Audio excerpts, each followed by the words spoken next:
राधे राधे दोस्तों। आज की कहानी है दहेज। स्नेहा एक मध्यम वर्गीय परिवार में जन्म लिया। जन्म के साथ ही मानो उस पर पहाड़ टूट पड़ा। माँ का साया उसके सर से उठ गया। पिता की लाडली यह बिन माँ की बच्ची अपनी दादी माँ की छत्रछाया में बड़ी होने लगी। दादी माँ से ढेरों कहानियाँ सुनती और घंटों आकाश के तारों से बातें किया करती। यह सिलसिला सालों तक चलता रहा, पर अब स्नेहा बड़ी हो गई थी। उसने किशोर अवस्था पार कर युवा अवस्था में कदम रख लिया था। सही कहते हैं, समय बीतते देर नहीं लगती। वह नन्ही सी बच्ची अपने पिता के गोद से निकलकर जाने कब इतनी बड़ी हो गई, पता ही नहीं चला। दादी की भी उम्र ढलती जा रही थी। उसे दिन प्रतिदिन यह चिंता खाई जा रही थी कि उसके बाद स्नेहा का ध्यान कौन रखेगा। बिन माँ की बच्ची जाने कौन घड़ी इधर उधर ध्यान भटक जाए। दादी हमेशा कहती, इसके हाथ पीले कर दो राम गोपाल, जमाना खराब है। और मैं भी अब कितने दिनों की मेहमान हूँ। खुद के सामने अपनी लाड़ों का घर बसते देख पाऊँगी तो चैन से मर पाऊँगी, पर पिता के आगे तो बेटियाँ हमेशा छोटी ही रहती हैं। माँ की बात रखने के लिए वो बोल देते, हाँ माँ, देखता हूँ। जैसे ही कोई अच्छा रिश्ता दिखेगा इसके हाथ पीले कर दूंगा। सच तो यह था कि रामगोपाल भी उसे खुद से दूर करना नहीं चाहते थे। उनको मन ही मन ये डर खाए जाता कि उसके ससुराल चले जाने के बाद अकेलापन उनको खा जाएगा। हमारे समाज का कानून बड़ा खराब है। बेटी को भी माँ 9 महीने अपने पेट में रखती है, उतनी ही पीड़ादायी प्रसव पीड़ा सहकर इस दुनिया में लाती है। फिर भी ब्याह के बाद उन पर माँ बाप का अधिकार नहीं रह जाता। बेटा बुढ़ापे का सहारा होता है, पर बेटी ताउम्र बोझ ही बनी रहती है। ये कैसा भेदभाव। खैर छोड़िए, मैं भी कहाँ खो गई। दिन बीतते गए। अब रामगोपाल का स्वास्थ्य थोड़ा ढीला पड़ने लगा। तब रामगोपाल भी किसी अच्छे वर्ग की तलाश में जुट गए। हमारे यहाँ बेटी का ब्याह कर लेना इतना आसान काम नहीं। जग में के मैदान में एक सिपाही जितना चिंताग्रस्त नहीं होता, उससे ज़्यादा एक बेटी का बाप होता है। सबसे पहले तो लड़की की नुमाइश लगती है। नाक आँख रंग की परीक्षा होती है, फिर कुछ प्रश्न किए जाते हैं, फिर अंत में सबसे भारी मुद्दा दहेज कितना मिल रहा है। भगवान की कृपा से स्नेहा बहुत ही सुंदर थी। थोड़े बनाव श्रृंगार के बाद तो बिल्कुल अप्सरा लगती थी। बड़ी बड़ी आंखें, गोरा रंग, छरेरा बदन और मन को मोह लेने वाली उसकी मृदुल आवाज़। पर रामगोपाल ठहरे साधारण किराने की दुकान चलाने वाले। दुकान के सहारे उनकी रोज़मर्रा की ज़रूरतें तो पूरी हो जाती, पर बिटिया की शादी के लिए वो ज़्यादा जोड़ नहीं पाए थे। बड़ी मशक्क़त के बाद उन्हें सब तरह से ठीक ठाक एक रिश्ता मिला। लड़का सरकारी स्कूल में शिक्षक था। माँ बाप का इकलौता बेटा और लड़के के पिता रिटायर शिक्षक थे। गांव में पक्का मकान और ज़मीन थी, पर दहेज थोड़ा ज़्यादा मांग रहे थे।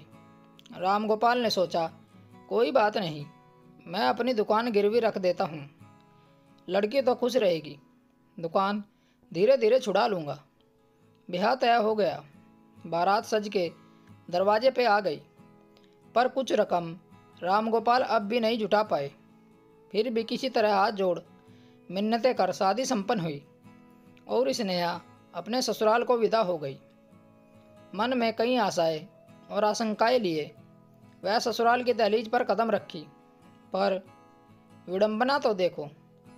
हम हर वर्ष लक्ष्मी पूजा करते हैं, दुर्गा पूजा करते हैं, देवी आह्वान करते हैं, पर एक लक्ष्मी रूपी बहू ससुराल आती है तो उसमें ढेरों कमियां निकालते हैं।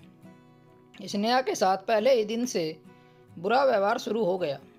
हद तो तब हो गई जब उसका पति भी उसे जली कटी सुना देता।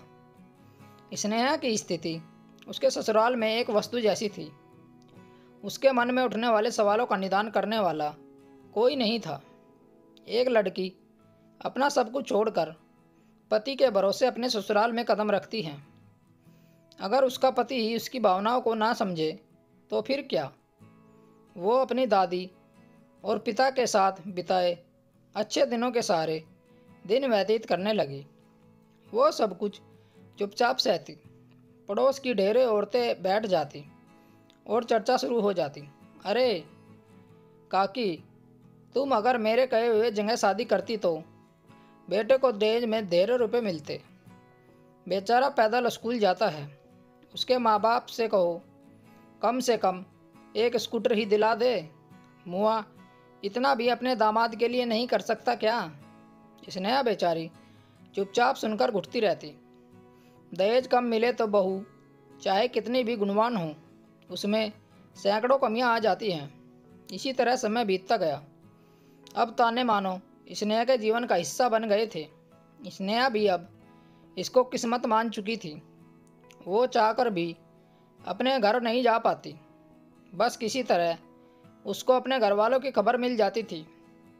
उधर रामगोपाल भी काफ़ी बीमार रहने लगे थे। अकेलापन तो अच्छों को तोड़ देता है। वो अपनी बेटी से मिलने जाते, पर स्नेहा की सास बाकी रकम होने की वजह से मिलने नहीं देती। वो इतना सा मुँह लेकर बारी मन से लौट आते। दिन बीतते गए। एक दिन स्नेहा को अपने पिता के गुजर जाने की सूचना मिली। वह अपने पिता के अंतिम संस्कार में भाग लेना चाहती थी, पर उसकी सास का आदेश था कि रामगोपाल ने दहेज की सारी रकम नहीं चुकाई, इसलिए उसे जाने नहीं मिलेगा। वह रोती रही, गिड़गिड़ाती रही, पर उस दिन क्रूरता ने अपनी हदें पार कर ली थी। उसके पति तक ने उसकी वेदना भरी पुकार नहीं सुनी। स्नेहा अब टूट चुकी थी। उसने अन्न जल का त्याग कर दिया। पागलों की तरह घर के कोने में बैठी रोती रहती थी। अंततः वह ज़्यादा दिनों तक इस पीड़ा को झेल नहीं पाई। उसने भी अपने प्राण त्याग दिए। स्नेहा की यह मौत अकस्मातिक नहीं थी या हमारे समाज की रची रचाई साजिश। अगर अब भी हम इस दहेज रूपी राक्षस को और ध्यान न दिया जाए तो कितनी स्नेहा बेमौत मारी जाएंगी।